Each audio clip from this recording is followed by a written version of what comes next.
part of what's happened is this like basic erosion of our democratic institutions. Democracy is supposed to mean that we have control over the conditions, that we have a say in the conditions that determine our lives. And I think people feel less and less like that's the case. They feel like the system is rigged for the most powerful. And the terrible consequence of that is that people feel powerless. But what we have to do is find the courage to say, okay, we are powerless in ways that we shouldn't be, and we have to take that power back.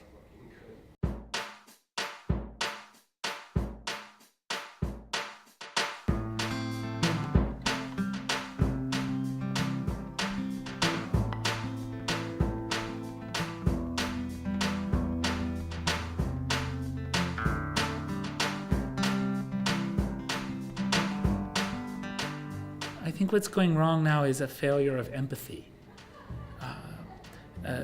a willingness to see others as other just because it's easier than taking seriously our ethical responsibilities that we have to them.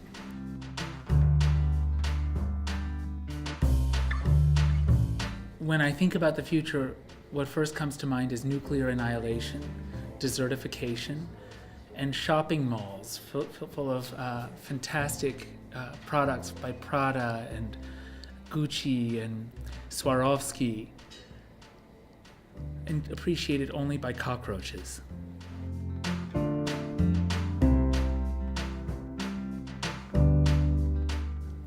I know how to do very little.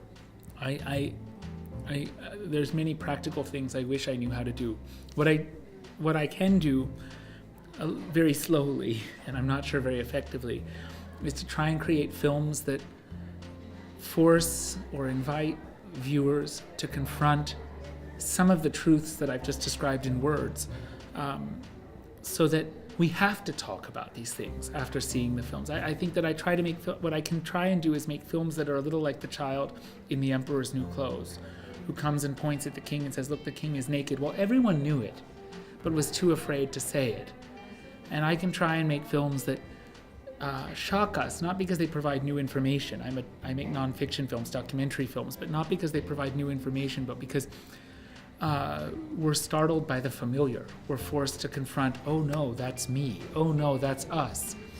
But having made it clear and explicit, we have to talk about it. So that opens the way to activism, because you can't solve a problem that you're too afraid even to talk about.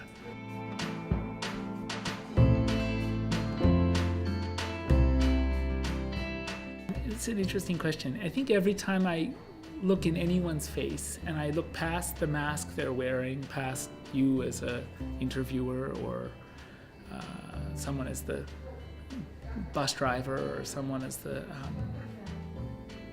waiter, and just see their very recognizable humanity, and I feel that the duty that places on me to care, and I realize that I feel that for people, and they must feel that for everybody, and then we must all feel that for each other.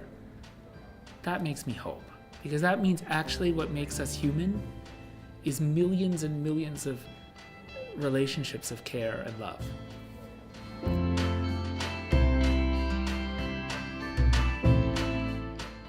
It's by no means certain that everything will be okay.